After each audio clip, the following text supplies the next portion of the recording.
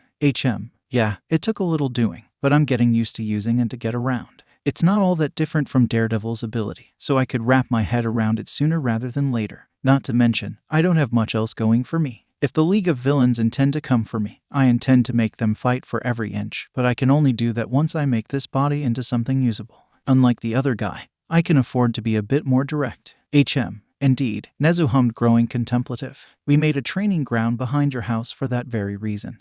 And I'm sure there's plenty of students who'll want a self-healing training dummy that hits back. I'll get to using all that as soon as I stop banging my shins on that damn coffee table. Why not get rid of the coffee table? Because if I do, it means the coffee table wins. Dramatic. I like it, 𝗂𝗂 hummed. So, about the latest HPSC proposal. 𝗧𝗵𝗲 𝗂𝗍. Didn't think I'd be coming back here again. Kenji hummed as the sound of ocean waves striking concrete came in through the cracked window.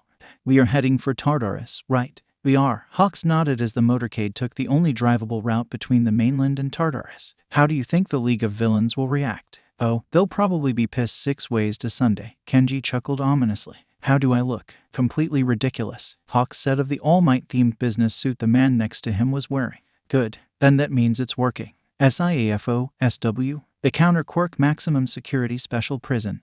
otherwise known as Tartarus, was named after the dungeon realm in the bottom of the Greek underworld where the worst of the worst beings were forever kept to be tortured for their evil deeds. A detention facility built in the open sea about 5 kilometers away from the mainland, with the ability to have its land route dropped into the sea in the most dire of emergency. It was one of the most fortified of such facilities in the world. For convenience's sake, it's called a prison, but in reality, it's a facility to securely confine and monitor those who severely threaten or have severely threatened the safety of the public. People with many different kinds of quirks are held there. The cells split into 6 levels based on the danger posed by aforementioned quirks and the severity of the crimes committed.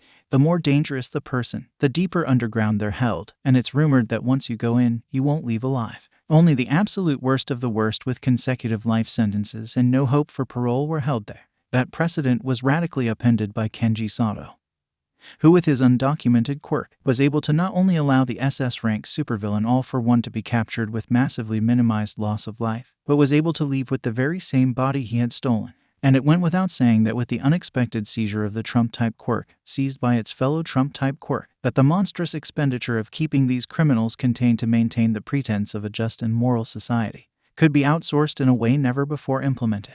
𝐶𝐴FO, 𝗬𝗏, 𝐔𝐻s and 𝗵𝗏𝗍, the elite guards of Tartarus Bronze Gate, had the rare pleasure of admitting the same person through their grasp twice, that the body of All For One was clad head to toe in All Might paraphernalia was quite laughable, actually, but they were professional enough to keep it to themselves beyond a slight amused snort. 𝗂𝗧, guardian of the Silver Gate with more heads and arms than his fellow brothers in arms combined, was extremely skeptical as to whatever plan the HPSC had concocted. But if the overhead of containing the absolute filth held further down could be stymied even slightly, it would simply mean slightly higher pay and slightly more security on those whose quirks would remain untouched, at least for the time being. All in Tartarus, or at least its guards, could only hope that Kenji Sato would remain amiable to the government, and that the government in turn would be smart enough not to turn a former desk drone into another SS rank villain like All For One. Sharon, how are things? Hawks asked of Tartarus boatman, he whose influence determined which villains were truly deserving of crossing the Gold Gate and into Tartarus proper, and which could still be held on the mainland. Same, as always, a gaunt, near-skeletal man in a black suit with a ring of gold medallions around his neck, an oar in his hands, and bluish smoke spilling out of his mouth and eyes rasped. Well, hopefully not for long. The number 2 hero replied as Kenji stepped out of the car, a quadrupedal mech carrying life support equipment scurrying out behind him. You're ready to make history. Megara, Tisiphone, and Alecto will not be pleased. Sharon returned. Perhaps not, but in the end this was Hades' call. Hades being the warden of Tartarus, the absolute most powerful entity beyond the Gold Gate. Surprisingly enough, he hadn't been disappointed in the slightest to let Kenji Sato leave Tartarus, but only when it had been confirmed that it really was someone else in All For One's body. I take it the prisoners have been prepared. In the bottommost stratum, Sharon replied. You hear that, Kenji? We're good to go. Still blind, Hawks. Ah, right, he replied, sending out a few feathers to guide him along. Well, time to go. 𝐶𝐴FO, 𝗬𝗏. In terms of island prisons, Tartarus put the likes of Alcatraz to shame.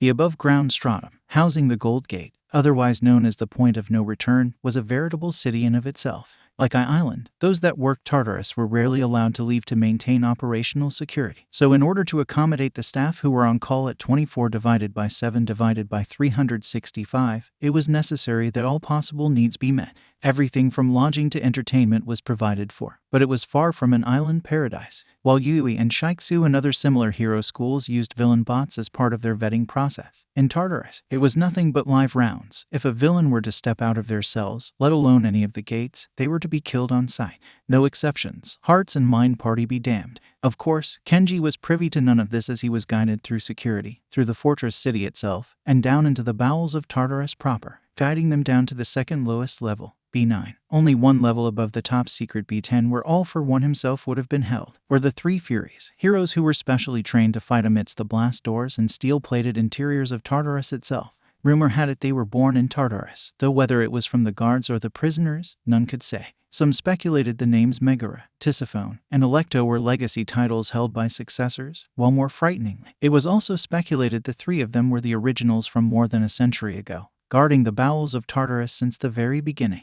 Murderer, Tisiphone, the middle sibling of the Furies, muttered in Kenji's direction while the first prisoner on the chopping block, clad neck to toe in an Iron Maiden, was wheeled into the specially prepared chamber for what was about to occur. Technically, he's a thief, not a murderer, 𝗧𝗏𝗃, youngest sibling of the Furies, corrected matter-of-factly. Still, with that pickled plum for a head, I feel like death would be the better mercy. I'm blind, not deaf, Kenji said from his place in the room. Though his senses were far from combat-ready, he could discern that apart from Hawks and himself, as well as the Furies and the prisoner being brought in, there was one other who was scared completely out of their wits. Just remember what'll happen to you if you cross us, 𝗵𝗲𝗃, eldest of the Furies, stated as she snapped her whip between her hands. Your old room's only one level down. Yeah, I got it, Kenji huffed as he turned his eye sockets to the odd man out. So, you're the one getting Muscular's quirk. At this, the rank villain's eyes went wide, the man struggling in vain against the bonds that held him. Th, that's right. The man whom Kenji couldn't actually see replied.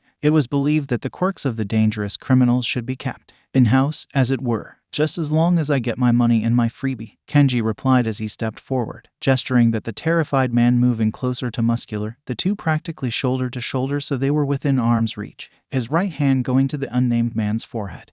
Before he took hold of Muscular's, the Furies adjusting their footing, Kenji tilted his head in confusion. You don't have a quirk. Well, I mean, the 𝗏𝗄 are functionally brain dead from having too many quirks. So it was decided that those of us without quirks or barely any quirk at all would be part of this new program, the man replied. Well, as long as you use this quirk responsibly, Kenji said as he placed his left hand on Muscular's forehead, a panicked cry leaving the man's muzzled mouth as he felt like his soul were being sucked out. Several long seconds later, just as the Furies took a step toward the former prisoner, the HPSC lackey let out a frightened squeal as muscle fibers burst from his skin and made his suit explode. The man flailing in a panic while Muscular slumped bonelessly inside his Iron Maiden. It was 𝗵𝗲𝗃 who leapt forward first, her whip cracking across the nape of the man's neck, striking a pressure point and knocking him out. Looks like you're good to your word. The eldest of the Furies hummed as Muscular was wheeled out, destined for one of the lower security levels of Tartarus, if not a prison on the mainland altogether, while the new owner of was wheeled out of the room in a lesser Iron Maiden of his own. Once Muscular is out of the way, we'll move on to the next prisoner. I still say it's a waste, giving a quirk like that to a fucking desk jockey, 𝗧𝗏𝗃 huffed. Murder. They have a topical cream for that, you know, Kenji hummed. Wait, you understood that? 𝗧𝗏𝗃 asked incredulously. Total shot in the dark, Kenji waved off. Which one's next? SIAFO, SW? Next on the docket was the B-rank villain, Moonfish, quirk, and from the outside looking in, it was fairly obvious why these two would have their quirks reappropriated first before being relocated to prisons on the mainland. In short, a direct snub at the League of Villains, of which Muscular and Moonfish were members. A way for the HPSC to show them, as well as all villains, that All for One was truly lost to them in the same way that All Might was lost to the hero faction. That after the fall of Tamura Shigaraki, there likely wouldn't be any major villain organizations in Japan for another generation, maybe two if they were lucky. Moonfish for his part was barely lucid, being doped with a tranquilizer before the procedure took place. Having learned from the last one, the Tartarus and HPSC personnel overseeing this world-changing act decided that the HPSC member receiving would also be tranquilized, allowed to come to only when they were above ground and well away from expensive prison walls. After Moonfish was a name that Kenji scarcely recalled, a nightmare of his childhood by the name of Dictator, quirk, the very definition of a villainous quirk, able to turn countless civilians into terrified meat shield. Dictator was high B rank whose reign of terror had only been brought to a halt when enough fodder had been sent in to occupy all of Dictator's slots, allowing for ambush heroes to take him out. After him was 𝗏𝗏𝗃, quirk, a lower rank villain who had a thing for growing monstrous plants off the corpses of his victims, as well as the still living bodies of whatever heroes went after him. The stronger the fertilizer, the more monstrous the resultant plants became. As one of All for One's most loyal assassins, this in of itself was a message, though none would truly know what had occurred until years later. 𝗏𝗏𝗃 had only been bested when his absolute worst matchup, Endeavor, was sent after him. And it was actually with 𝗏𝗏𝗃's capture that Endeavor broke into the top 10, allowing him to expand his agency, thus allowing him to climb farther up the ranks. So, a pair of A ranks and a couple B ranks. Not bad for a day's work, Hawks hummed to himself. The whole affair could have been done a lot sooner, but Hawks understood the necessity of only moving a single prisoner through Tartarus at a time. A problem that had befallen other prisons designed to house meta-criminals was that when more than one prisoner was moved at once, more often than not, that was when the criminal scum would make their move. Add in the fact that Tartarus security was ultra-stringent between basement levels, and it actually took a large portion of the day to reappropriate 4 quirks between the prisoners and the HPSC's volunteers, who would either use those quirks to go on and become heroes, if not simply agree to abstain from ever using them in an unlawful manner. Perhaps. But now it's time to see if the HPSC is good for their word. Kenji hummed. "Ah, right, your pay." Though the money Kenji was being paid per head was in of itself quite substantial, compared to the overhead of containing such powerful quirks in a place like Tartarus where villains actively fought their bonds for years if not decades at a time. It was barely a drop in the bucket, regardless of how many zeros were going to appear on his check. Of course, the portion of this transaction that had everyone the most nervous was the fact that Kenji would be allowed to keep 1 out of every 5 quirks he was reappropriating. 𝗫𝗠 had been quite insistent on the ratio, citing that not only was it the only way to stop people's time from being wasted by scheduling the in and outs from Tartarus, but that 𝐭𝐲𝗧𝗏 himself was still a target for the League of Villains, if not the world in general now that 𝐿 was well and truly gone. And the only reason Kenji was being allowed to keep a quirk of his own choosing after reappropriating 4 into the HPSC's hand was because his own logic for not becoming another 𝐿 even after amassing his own collection of quirks was actually quite sound. In summary, there was no long-term gain to becoming an SS rank villain himself. Sure, in the short term he could have wealth, material goods, and so on, but having to hide from the law and everyone meant there was little actual point in becoming a villain himself for the long term. The only difference between what he was doing now and what 𝐿 did was that while Kenji would still have to work for what he wanted, as long as he didn't break any major laws, he could essentially live out his days in luxury as he was already. People could cite philosophical reasons for becoming villains until they were blue in the face. But the majority of villains simply became as such because they were too lazy to earn the money it would take to just buy what they wanted. In this regard, money was still more powerful than any quirk. "So, how much did the rat tell you about this prisoner?" Megara asked as she and Hawks walked Kenji over to the far end of the 9th basement level. "Only what the warden Hades allowed out of Tartarus. The prisoner's name and their quirk. Or in this case, 2, Hawks hummed, having already been briefed on the identity of the prisoner they were visiting. The man in question, arguably the most dangerous on the B9 level, was largely known as the Ogre, a brutal criminal and master martial artist of his own style guilty of murder, assault, rape, destruction of property, and so on, like 𝐭𝐻𝐿. He was another of 𝐿's most trusted assassins. And it was allegedly he who held the line against All Might himself just before he was able to confront 𝐿 himself in 𝗳𝗃. Some even speculated that the Ogre fought All Might to such a standstill that if he'd been able to eat up even an iota more of All Might's stamina, 𝐿 would have won that fight and Japan would have been under new management. And considering what Kamino Ward looked like now, the Ogre's original quirk was a mutant-type form of muscle density augmentation, allowing his muscles to contain disproportionate amounts of power relative to their size. In terms of strength feats alone, the guy was as strong as if not stronger than muscular when he let his quirk run rampant, and at only a fraction of the size to boot. What made the Ogre truly terrifying was the quirk given to him by 𝐿, a transformation type that allowed him to turn his muscle fibers into tungsten fiber, strongest metal in the world with the highest melting point. Combine that with, and his S ranking on the villain chart was well earned, especially when one considers the physical and mental fortitude required to withstand the strain from housing 2 such powerful quirks. Which in summary meant that Kenji, with that dual quirk alone, could make himself S tier as a tank and DPS, hence why the ability to steal and use as many quirks as possible was so terrifying an ability, and why self-interest through money was pivotal for this budding relationship.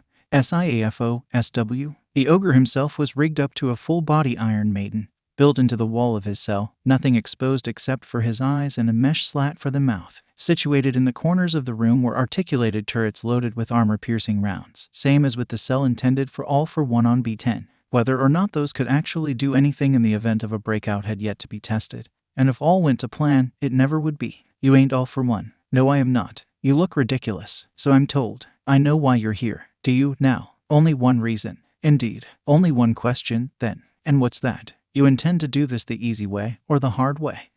What do you think?"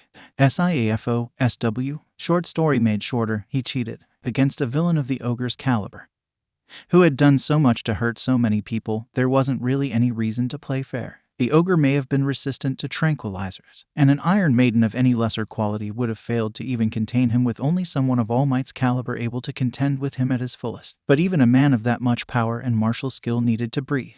It was thusly a mere trifle to have the boys upstairs thin the flow of oxygen to the Ogre's cell. Not enough to kill him, but without any sort of tertiary quirk to fight the symptoms of altitude sickness. Between the headache, lethargy, dizziness, nausea, decrease in coordination, and drop in overall performance, throw in the added weight of Hawks and the Furies, and those dual quirks were ripe for the picking. Of course, even without his quirks, the Ogre was still one of the most dangerous men in Japan, and thus would never be entered into Gen Pop. That far down into Tartarus, and even with good behavior, people tended to stay there. So, how do you feel? Hawks asked as they passed the silver gate. I feel strong. Hard. Well, if it lasts for more than 4 hours. Oh haha. Very funny. SIAFOSW. Hours later, the ogre, as in that ogre, Toshinori balked incredulously from his place across the table in Kenji's dining room. The one and the same, and I cheated out the ass to beat him. Kenji hummed as he ate, idly flexing a tungsten-clad fist between bites, Moko sitting off to the side in the event any sort of blind mess were made. It's been what, 6, 7 years? The former symbol of peace hummed to himself as he ate. It was mostly a liquid dinner, but being able to just sit down and eat, shoot the breeze like this with another person, was something Toshinori couldn't have done until retirement.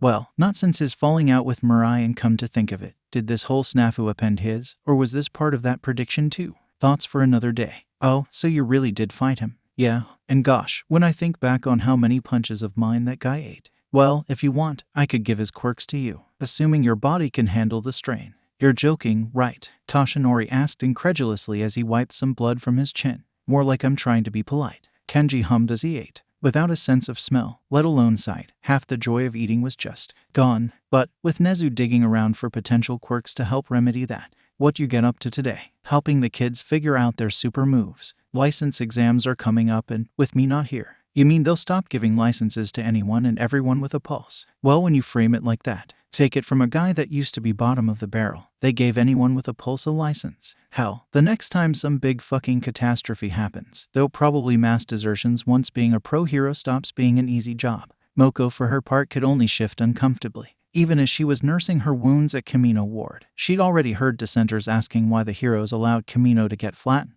Just what they were doing that a student could get abducted and a camp could be attacked. As the latest in a running string of instruments, the fractures between hero and civilian were already beginning to show, and she didn't like the way the winds were blowing. I hear they're going to put a statue up. In Kamino Ward, I mean. And why should I care about that? There are some out there that want a statue of you. Not this you, the old you. What you did to All for One. It's the end of an era, you beat the boogeyman. I feel like they're celebrating the wrong thing if that happens. Maybe, but you've already done so much good today. The overhead for places like Tartarus, Naraka, the Vault, Maul. If even a portion of that money can go to better causes. All Might, don't read too much into this. I did it for the reason anyone in this day and age uses a quirk, money. And even if I get good enough with this body to not bang my shins on coffee tables all the time, I ain't gonna do what you used to do. People are shitheads, I've seen it my entire life. Nothing's gonna change that. From now on, I'm only looking out for number one, me. So you're just gonna hole up, let the world pass you by. The world passed me by before I pulled a Ginyu. Kenji howled, slamming his fist on the table, making Moko squeak in her chair. And make no mistake, as soon as the last quirkless person dies off, all that's gonna change are who's at the bottom of the ladder. All that hate and ego has to go somewhere. You don't really think that, do you? What, you think quirkism's just gonna disappear? That everyone's gonna sit around a campfire and sing Kumbaya and not tell one another to take a flying leap cause it's the only way they can get a better quirk?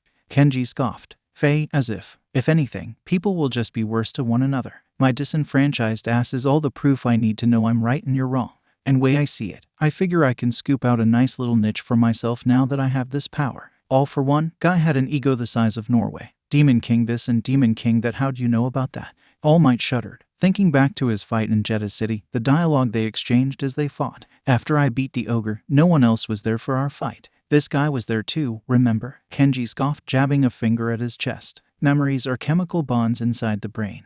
All my quirk did was swap whose index was in the binding. Not completely sure how my quirk does what it does. I only used it the one time, but sorting out all these memories. Guess that'll be my hobby till I can get this pickled plum on straight, he said, patting his scar-clad head. 𝐒𝐭𝐚𝐵. Well, whatever you decide, I hope by the end of it, you can look yourself in the mirror. Oh haha, so funny I forgot to laugh, Kenji droned. Moko, don't let the door hit him on the way out. Or do. I don't care, he said, getting up from his seat, tracing his hand along the kitchen counter and the wall until he slinked off into the hallway.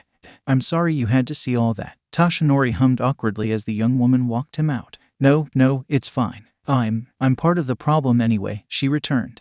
All Might, he isn't a bad person. He's just had a hard life, I should know. I think I was one of the people who told him to take a flying leap, she said, unable to look him in the eyes. There's nothing wrong with him wanting to live it up. Now that he's hit his big break, is there? No, there isn't, Toshinori conceded. It's just, When I started out, my goal wasn't the fame or the fortune. I wanted people to feel safe, to be able to walk the streets without looking over their shoulder, always thinking an attack would come and that there was no one there to save them, that no one would or even could save them. My grandparents told me about that, said the old days were a real nightmare, where entire cities could go up in smoke. 𝗵𝗲 hummed aloud. When I was a kid, we'd dare each other to see who could go further into the old ghost towns before running away. 𝗧𝗵𝗲 𝗔𝗨𝗧𝗪 𝐔𝐬𝐽. I'm sure there's more. I think my grandparents fled one of them. 𝗔𝗨. That was actually where I fought 𝗓𝗋. That was where this happened to me, 𝗧𝗨𝗧𝗪 said, gesturing at himself, causing 𝗵𝗲's eyes to go wide. Before that, it was 𝗧𝗵𝗲, where my mentor was killed so I could escape. Back then I was so powerless, and in 𝗔𝗨, even when I was at my strongest, I couldn't even finish the job.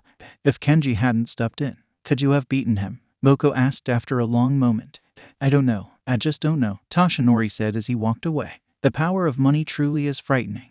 𝗂𝗧 hummed thoughtfully as he leafed through the countless job offers from Tartarus equivalent siblings and lesser prisons from across the globe, all forwarded to his desk. With how quickly word had spread on such a scale, there was either some kind of leak or the spread of information had been intentional. Already, word was spreading that Muscular and Moonfish were being booted out of Tartarus for prisons on the mainland. And them being bereft of their quirks wasn't exactly something you could hide for more than 5 minutes, especially since a sentencing to Tartarus was largely considered a one-way trip.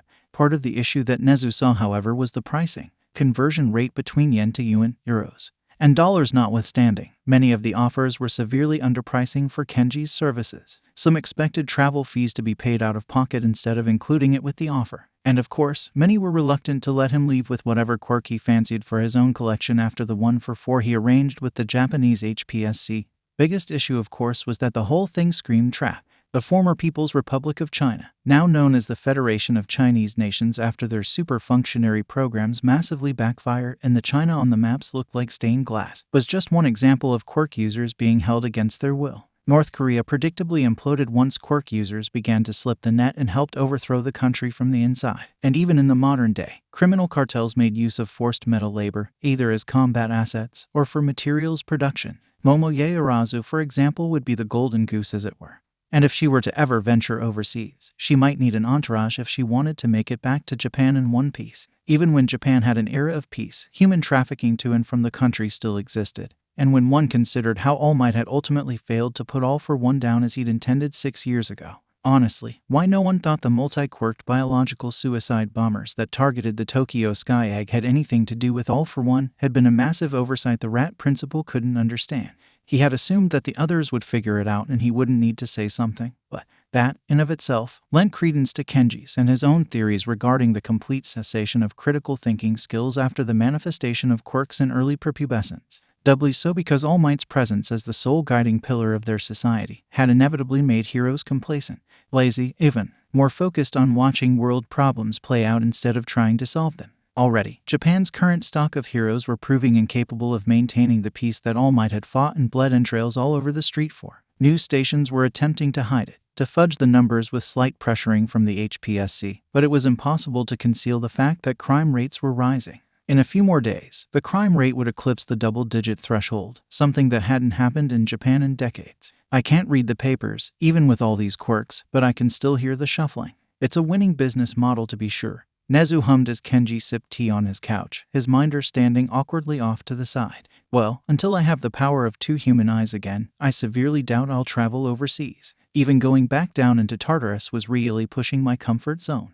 and I was literally blind for the whole thing. Good to know. 𝐭𝐻 is your agent. I advise against doing so. Advice noted, Kenji hummed. So, about that other thing, yes, that thing, 𝗂𝗧 chuckled. What thing? 𝗵𝗲 asked before she even realized. 𝗵𝗲, could you please give us the room for a minute? Kenji asked. Oh, yes, I can, she nodded, quickly making herself scarce as the man and 𝗂𝗧 leaned in, whispering in hushed tones. SIAFO, SW, Toshinori Yagi, back when he had to worry about his quirks uptime, had never really been able to eat lunches in the cafeteria with students or faculty, couldn't share a moment of repose with those he was meant to shape. Well, technically speaking, he'd barely been able to eat at all, but recent acquaintanceships had opened up workarounds to the condition that had been plaguing him for 6 going on years now. The actual process of eating the food had a bit of a learning curve to it since he traded one infirmity for another in this arrangement. But that he was able to eat pancakes, scrambled eggs, sausages, bacon, and hash browns, the former #1 hero would go beyond, plus ultra style. 𝐒𝐭𝐴𝐴. At around the same time, Izuku Midoriya had broken away from his friends in order to pursue a line of inquiry that had been plaguing his thoughts ever since he learned that the subject of recent societal scrutiny had been taken into All Might's protective custody at Yui. More specifically, because he spotted the man eating an American-style breakfast for lunch while All Might nursed a cup of tea and watched something on his phone. The expression on his sensei's face was completely alien to him, but he supposed watching the entirety of one's life work slowly erode in front of you would dampen anyone's mood. Oh no, excuse me, Sato-san, over here, I'm on a loner. All Might suddenly spoke up, his voice the same but the tone completely different. I'm sorry. What? Izuku asked, probably sounding quite foolish as he stared from one adult to the other with eyes widened like saucers. All Might for his part could only let out a tired sigh before he set down his phone and pointed bony index fingers, one at himself and one at the body of All for One. All Might then proceeded to make slow zigzagging motions with his fingertips before picking up speed. After several seconds of the pantomiming, the man stopped, giving the boy a tired look. To his credit, Izuku thought he could have taken longer to figure out what was being told to him. WHWH. WHWH. Why would you swap bodies like this? Izuku cried as he head whipped from one to the other, drawing the attention of those in the cafeteria. Or rather, drawing more attention. Because he can't eat solid food and YouTube videos don't come in Braille. All Might replied flippantly before picking up his phone and returning to his task. Kenji Sato downing his mouthful of food before turning Izuku's way, shielding his eye sockets with a hand before a disturbingly familiar smile pulled across an unfamiliar face. Midoriya, it's good to see you well. Did you have a question about class? SIAFO, SW, 𝗵𝗲. Midoriya, leave him be. I don't want you getting me into hot water by making my body handle a pubescent child. Kenji Sato stated brusquely. But we can't just leave him like this, Toshinori Yagi protested. The next moment an electronic chime came through from the pause system. Kenji Sato, report to the principal's office. Kenji Sato, report to the principal's office. The familiar voice of Principal Nezu announced before the line went dead. Well, guess my time's up, Kenji shrugged. Change, hold on a sec. I think I've still now. FWOOSH. Got some food left. Toshinori deadpanned after finding himself back in his original body, the return of his eyes allowing him to see the delicious morsels left uneaten upon a plate that had once been his. If you missed eating solid food that much, maybe you should have taken better care of your body, Kenji said as he got to his feet, walking stick in hand and air tank trailing behind as Moko got up from her seat and helped guide him out of the cafeteria. SIAFO, SW. When people hear the words plastic surgery, they think Hollywood starlets getting nose and or boob jobs, or leading men getting their faces altered to make themselves into heartthrobs, or enlarging the potential engorgement ratio of their genitalia.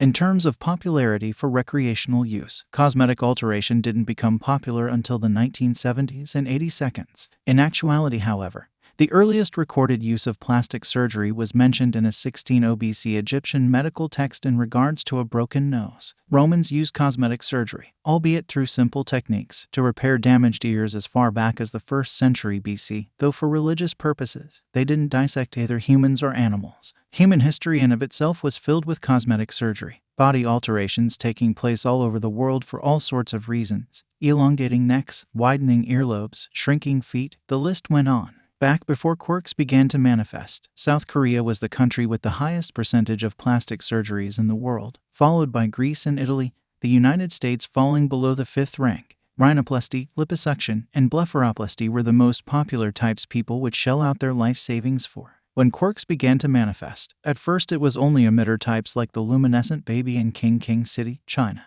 In the chaos to follow, transformation types began to appear, completely upending what people thought they knew about meta abilities. However, it wasn't until the first mutant-type quirks began to manifest in earnest that people truly began to fear losing what it meant to be human. For things like horns and tails, those could be treated easily enough with cosmetic surgery, but when people started getting born with horse faces, if not having that transformation manifest spontaneously in the midst of puberty, that was truly the point when plastic surgery hit its insurmountable wall. And it wasn't only for cosmetic purposes. Some quirks were outright dangerous to the people wielding them. Horns that threatened to curve back into tender areas, corkscrewing nails that made mundane tasks completely impossible, lengthening of limbs that caused countless medical complications.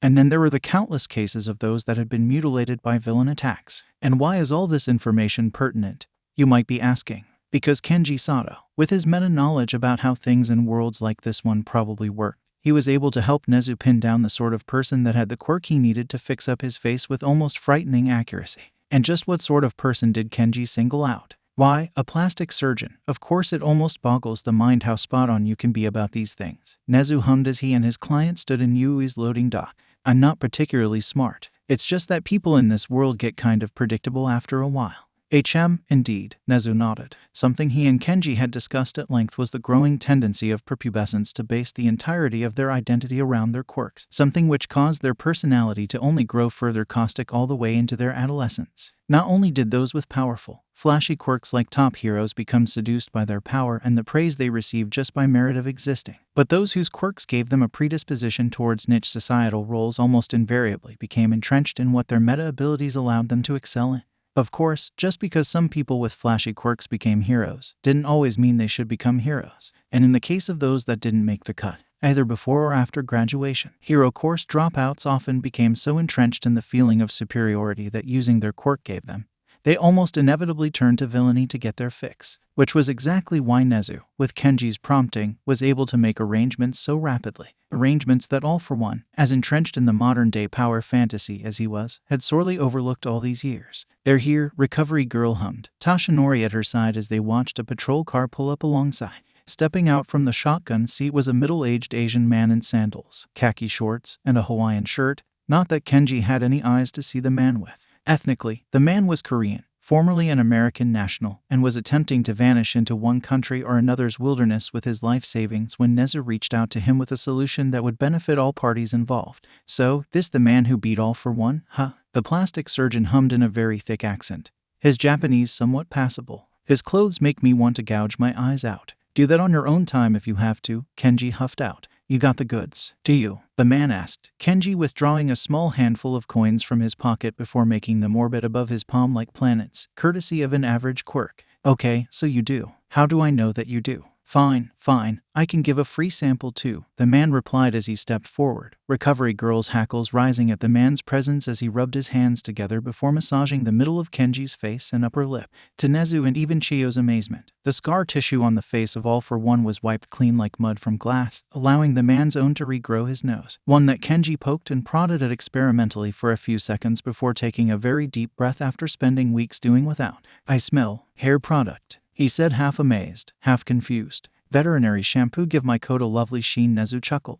"I take it our guest's quirk is up to expectations?" "And then some," Kenji nodded. "Love it when a plan comes together." The biggest problem with straight regeneration quirks was that apart from not being able to heal over carbonized cells, scar tissue was another. It was why the 𝗍𝗂 at the USJ had scars littering its arms despite having a regeneration quirk, possibly from fighting other 𝗍𝗂 in the experimental stage before it was selected as the anti-symbol of peace. Why All For One never thought of getting his hands on a quirk like was beyond All Might after he caught wind of Kenji and 𝗍𝗂's plan.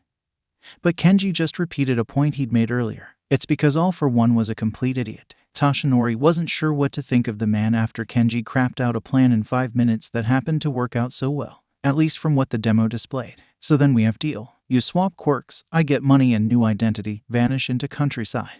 "Oh yes, we have deal." Kenji nodded as he placed a palm on his forehead, and then on the Korean man's after the man guided it onto a comfortable spot. The palm to his own forehead wasn't really necessary, nor was it necessary to let the other guy guide his hand, but both helped the man feel at ease that he wasn't getting flat out robbed. There wasn't any visible indicator, not one they could really see, but the others felt a certain sense of wrongness transpire around them as the quirks and swapped places, like trading Pokémon in the latest game. The plastic surgeon flexing his hands, he proceeded to drop his old passport before catching it in midair with his new quirk, a pleased smile coming to his face as he drew it back in. "A pleasure doing business with you. Make sure to enjoy new face," he said as Kenji handed him a briefcase filled with Japanese currency and documents. The man stepping back into the patrol car and being driven off after chucking his old passport in the nearest trash can. "So it really was that easy?" All Might deadpanned as he stared at the nose on All For One's scarred face. Yes, it was." Kenji nodded as he proceeded to rub his hands together, his fingertips going up to his face only for a syringe-shaped cane to smack him in the leg. "Not so fast, Buster. I need to make sure there weren't any complications in the regeneration process," Chiyo chastised angrily. "Follow me to the infirmary. You can try for more after I give you the green light for that nose job." Fine, Kenji huffed as he followed after, grabbing at his oxygen mask only to realize he didn't actually need it anymore, a light chuckle coming to his lips as he left the mask on its hook, something that All Might was quick to notice too, while for Nezu, it wasn't any surprise at all. SIAFO, so, what's the verdict? Toshinori asked after Chiyo gave Kenji's face a thorough once over, twice over, thrice over, and whatever came after thrice. It's a full recovery. No malformed sinus tissues or capillaries. His olfactory response is within normal limits, barring extra quirks. His nose and upper lip both have completely recovered, Chiyo answered after a long moment. If the quirk works so well, why'd that man give it up, then? Because he was being sued for medical malpractice, and he had to vanish into the countryside. Chiyo grumbled, not liking the fact that some hack doctor was being given a new lease on life after all the lives he'd ruined with shoddy medical practices. Well, it's not like your quirk was going to help me gain the power of 2 human eyes. Kenji chuffed with pointed fingers at All for One's scarred over eye sockets. Perhaps, but I still don't have to like it, the youthful hero pouted. Yeah, that's great, okay then, he said, clapping his hands loudly together before rubbing them enthusiastically. Time to practice medicine. You're not a doctor, so you aren't allowed to use that quirk on anyone without my express say-so. Hi, rubbing at his face like he were applying sunscreen. The scar tissue over the eye sockets disappeared before their very eyes. Kenji himself continued to rub at the spot because it was the only way to get the discarifying field he felt extending from his hands as he used the quirk to penetrate deep into his head and get absolutely all of the scar tissue. After several minutes more, thin creases began to form, separating each eyelid into 2. The flaps of skin snapping open, allowing crimson-colored eyes to open for the first time in years. The body snatcher hissing as the artificial lighting burned at his retinas. Remind me again why All for One never thought of this sooner, Chiyo asked as she watched Kenji rub at his eyes until they finished adjusting. Like I said, All for One was a complete idiot, Kenji dismissed as he rubbed at the edges of his eyelids, white eyelashes growing into place at an accelerated rate. He even had a hair-growing quirk. Toshinori gawped incredulously as Kenji rubbed sunscreen above his eyes, the brows regenerating in short order. That'll restored it to factory default from before you smeared his brains all over the concrete. Kenji shrugged as he smoothed them out before turning his eyes to a mirror in Chiyo's office. Not quite a fan of that nose, he mused as he held his chin. But it'd be pretty lame to want to go under the knife just because of that, he said as he furiously rubbed at his scarred-over scalp, something twisting in Toshinori's gut as he watched All for One return to his former glory so easily, right before his eyes. Well, the man hummed as he held a lock of white hair between his fingers. It's certainly a distinctive look. It's almost frightening how potent combining with a regeneration quirk can be. Chiyo hummed, not disturbed for quite the same reason as Toshinori, but still unsettled nonetheless. Yup, Kenji hummed as he rubbed at his neck for any lingering scar tissue. Well, I'm gonna go wash my hair. Maybe take the scenic route back. A moment later he looked down at himself. And then after that, maybe get out of this suit, he said, tugging at the gaudily colored fabric. It was funny when I had All for One's potato head and didn't have to look at it. But now that I have the power of 2 human eyes again, now I want to gouge my eyes out. Chiyo and Toshinori couldn't bring themselves to say anything else as Kenji departed their company, the door clicking shut in his wake, with Kane and Air Tank left behind. Toshinori, I know what you're thinking. What am I thinking? You're thinking that this undermines your victory from 6 years ago, the old lady huffed as she rested on her cane. It doesn't. You still beat him, for a time, and even though you had a rematch that leveled half a ward, it wasn't like he was back at full power either. Yes, except now there's someone else at the helm that's able to use that accursed quirk far better than he. Toshinori grumbled as he glared ruefully at the abandoned cane. Not to mention he's become so disenfranchised with superhuman society. He has no care for anyone but himself, all the good he could do for the world, and he attaches a price tag to it. Well, how would you feel if you spent your entire life treated as a second-class citizen, having every iota of dignity chipped away piece by people who see themselves as superior until there was nothing left but an emaciated husk of a human being? Chiyo countered. Not everyone is as altruistic as Midoriya. Heck, it's a miracle he didn't leave that other boy to die after all the abuse he was given all his prepubescent life.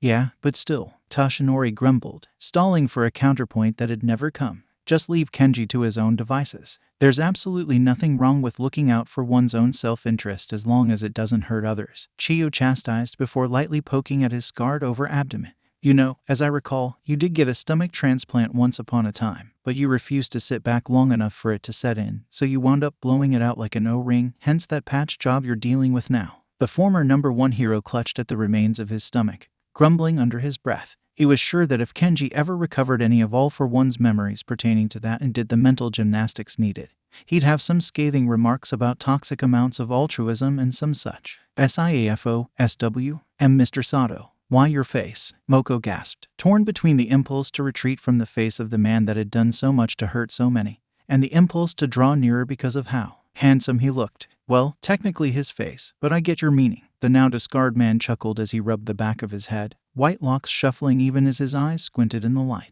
Ugh, well, at least this guy wasn't nearsighted or anything, unless he stole a 20/20 vision quirk or something. But then, how the hell would you test for that? So I take it this is what you and Nezu-san have been working on?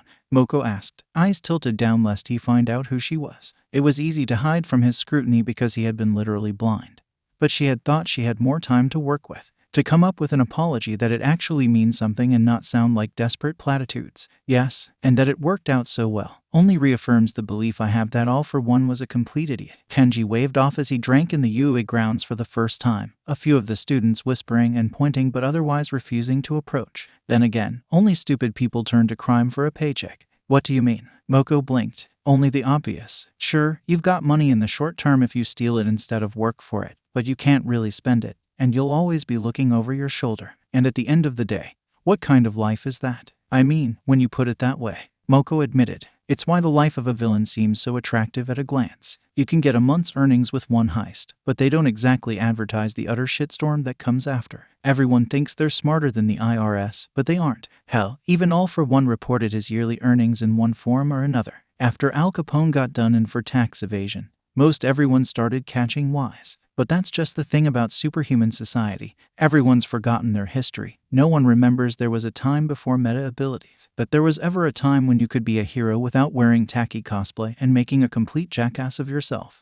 You're a history buff. I never knew that. Well, why would you? Kenji chuffed. Moko wanted to respond, but then it hit her that if she did, she'd be ousting herself if he didn't already know, and if he already did, he was having her on for a lark before he dropped the other shoe on her. Because even though it didn't seem like it, the first shoe had already fallen. She'd given him her real name instead of an alias, and now that he could see again, it was only a matter of time before he confronted her about the inter-company drinking party. He'd either fire her from her current job because of that, as was within his right to do, or he'd fire her for not coming out and telling him herself because he already knew, and stalling would only make it worse.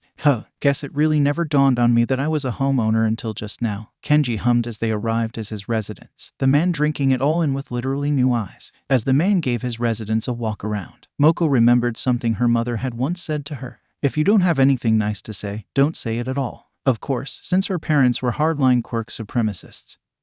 Something that seemed perfectly normal at the time, she didn't think anything of it as she called Kenji quirkless garbage and a waste of air, making a huge scene in front of Kami and everyone as she mercilessly lambasted him for something beyond his control. And now she very well might have to pay for it in full. She'd already been blacklisted from her industry as the woman that cost All Might his powers. So this gig as a personal assistant was really her last shot before she might very well have to leave the country and change her name. Sure, people got flack for getting heroes killed all the time, even if it was largely circumstantial, but this was All Might that she'd been seen being used as leverage against. Maybe it was a little hypocritical of her, given all she'd said and done, but she really hoped Kenji had just enough decency left in him that he wouldn't put his foot up his ass just because it'd make him feel better. She wanted to hope that he'd be able to be the bigger person, let bygones be bygones, but at the same time, she wouldn't blame him if he didn't. OMAKE, gentlemen and lady, I called you here today because there is a great travesty we need to address. Kenji Sato hummed from the head of the table in Yui's boardroom behind steepled fingers. The pro heroes Eraserhead, Present Mike, Cementos, Midnight, Snipe, Ectoplasm, Power Loader, Vlad King, as well as Toshinori arrayed down the lines of the table.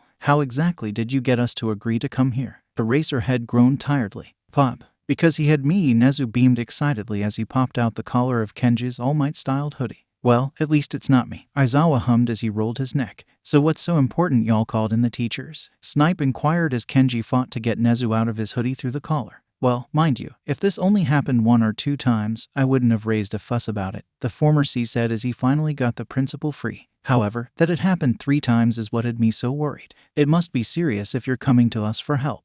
Vlad King muttered with crossed arms. So, there I was in the hallway. Oh, I like where this is going, Midnight purred. Ignore her. Eraserhead sighed as the R-rated hero squirmed enthusiastically in her seat. I was taking in the sights because, 2 human eyes, Kenji said pointing to his functioning eyeballs, when I passed by a couple of third years in the hallway. I didn't think anything of it until one of them dropped something from her pocket. When I picked it up to give it back to her, ugh, even Nezu could tell that full body shudder came from a place of deep, personal revulsion. She made a pervy face at me like midnight on national television, and inside the paper was her phone number. How do you know she was being serious? Eraserhead asked, bringing up the obvious. Sensory quirks. That's how I knew she was actually horny for me, Kenji deadpanned. Oh, well, welcome to the club then. Present Mike grinned as he began to clap.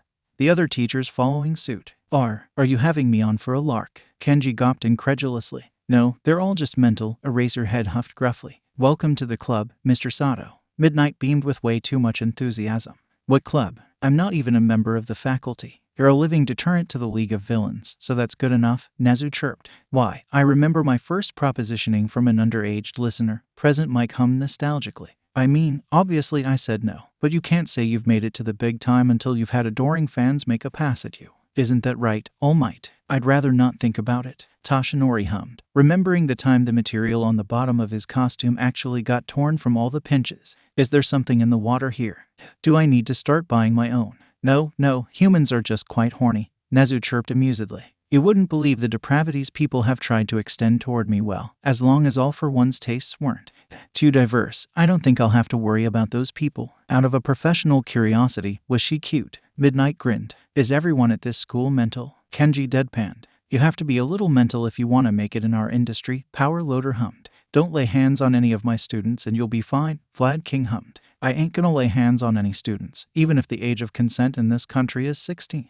Kenji growled between fits of dry heaving. If anyone, you should be worried about this pervert. Good sir, I'll have you know I am no mere pervert, Midnight gasped, sounding scandalized. I am a 𝐳𝐬𝐽𝐵 pervert, she said, getting up on the table and striking a pose, snapping her flogger whip through the air. Remind me again how we haven't gotten our asses sued off for making her a teacher, Eraserhead inquired. Sophia Nishikiniamiya's regime was far more harmful to developing minds. Right, the ultra-prude, Eraserhead grumbled. Turns out that when you try to push for the complete destruction of all pornographic material and thoughts from the country that invented the dream of a fisherman's wife, using methods that included but were not limited to electronic tracking devices that police a person's every spoken word and dextral gesture, people take certain exception to that. So it's just normal for high school girls to make bedroom eyes at grown-ass men, Kenji grumbled. Only if they've got major dad energy, Midnight purred, giving him a lidded gaze. If you need a refresher course, I'd be more than willing to give you some. After school sessions. That's it, meeting's over, Kenji said as he hit the emergency escape button for that conversation.